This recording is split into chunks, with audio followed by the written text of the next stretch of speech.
நிறைய டைம் என்னோட ஃப்ரெண்ட்ஸுக்கு விபூதி அடிச்சிருக்கேன். எப்படின்னு கேட்டீங்கன்னா, பிளான் எல்லாம் நல்லா சூப்பரா பக்காவா போட்டுட்டு லாஸ்ட் மினிட்ல கிளம்பி போகிறதுக்கு சோம்பேறித்தனம் பட்டுட்டு கால் பண்ணி வயிறு வலிக்குது தலை வலிக்குதுன்னு ரீசன் சொல்லி வீட்லயே உட்காந்துருவேன். அவங்கள அசிங்கமா திட்டுவாங்க. அப்ப எனக்கு தெரியல, இன்னைக்குதான் எனக்கு தெரிஞ்சிச்சு. எதை சொல்றேன்னு உங்களுக்கு நல்லாவே தெரியும். அதான் 3 மணிக்கு எந்திரிச்சு ஃபிளாப் ஆச்சே பிரியாணி பிளான், அதுதான். அப்பதான் எனக்கு தெரிஞ்சிச்சு கர்மா இஸ் பூமராங்கன்னு. அன்னைக்கு நான் அடிச்ச விபூதி இன்னைக்கு எனக்கு திருப்பி அடிக்கப்பட்டுருச்சு. இதே மாதிரி உங்க பிளான் லாஸ்ட் மினிட்ல கேன்சல் பண்ண ஃப்ரெண்டை டேக் பண்ணி விட்டுட்டு இனிமேலாச்சும் ஒழுங்கா வந்து சேருன்னு சொல்லுங்க. அதுக்கப்புறம் சரின்னு சொல்லிட்டு பே பணம் பார்க்கலாம்னு நினைச்சேன். ஆனா நைட்டு திடீர் ஆயிடும் சொல்லிட்டு அதை எடுத்து வச்சுட்டு அப்பதான் என் ரூம்மேட் கால் பண்ணி இந்த மாதிரி திங்கக்கிழமை வரேன்னு சொன்னாங்க. அவங்க ஹாஸ்பிட்டலுக்கு மொய் வைக்க போயிருந்தாங்க.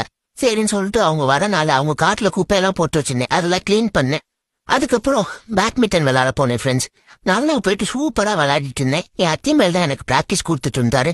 அவர் மூஞ்சிலே ஒரு ஸ்மாஷ் கூட அடிச்சேன், அது வீடியோல கிடைக்கல. அப்புறம் வெளில வந்து பார்த்தா சரியான மழை. அப்புறம் ஒரு மேங்கோ ஐஸ்கிரீமை போட்டு நல்லா அல்போன்ஸா மாம்பழம் எல்லாம் தூவிந்தாங்க. அப்புறம் ஒரு ஃப்ரெண்ட்ஸ் ரைஸை வாங்கிட்டு அக்கா வீட்டுக்கு வந்தாச்சு. வாழ்க்கையில உட்படுவோம்.